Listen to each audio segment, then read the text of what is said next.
সালাম আলাইকুম প্রিয় দেশবাসী। ধানমন্ডি ৩২ নম্বরে সালমা নামে এক মহিলাকে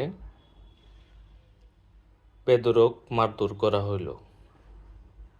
দেখেন বাংলাদেশের আইন ব্যবস্থার কি অবনতি হয়েছে। ওই মহিলা বলছিল যে সে জয় বাংলা বলছিল, স্লোগান দিছিল, বা বঙ্গবন্ধুকে সে ভালোবাসে। এটা তার অপরাধ। সেই জন্য যিনি মবের শিকার হইল, আবার ওই মহিলাকে পুলিশ গ্রেপ্তার করে নিয়ে গেছে, তাকে আদালতে পাঠানো হয়েছে।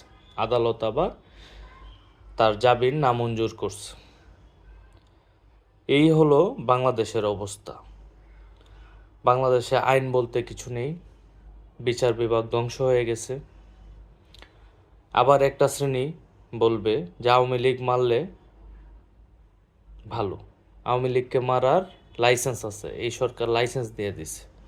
আওয়ামী লীগকে পিটাবে, আবার আওয়ামী লীগকেই ঝেলে পড়বে। আবার যখন আওয়ামী লীগ মার শুরু করবে, তখন কিছু সুশীল আয়সা বলবে যে আসমান কাঁপে না, খাট কাঁপে না। এখন তো ওদের কাঁপে না।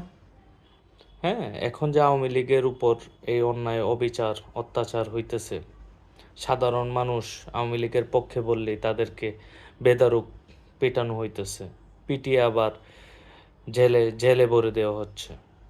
এগুলা কোন দেশের গণতন্ত্র? এটা কি কোনো আইন?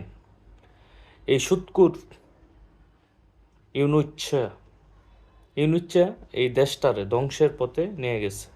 এখনো সময় আছে। জনগণ, আপনারা সবাই মাঠে নামেন। এই অবৈধ আমেরিকার দালাল আর কিছু পাকিস্তানের বিজেদের হাত থেকে বাংলাদেশকে রক্ষা করুন। জয় বাংলা, জয় বঙ্গবন্ধু। সালাম আলাইকুম।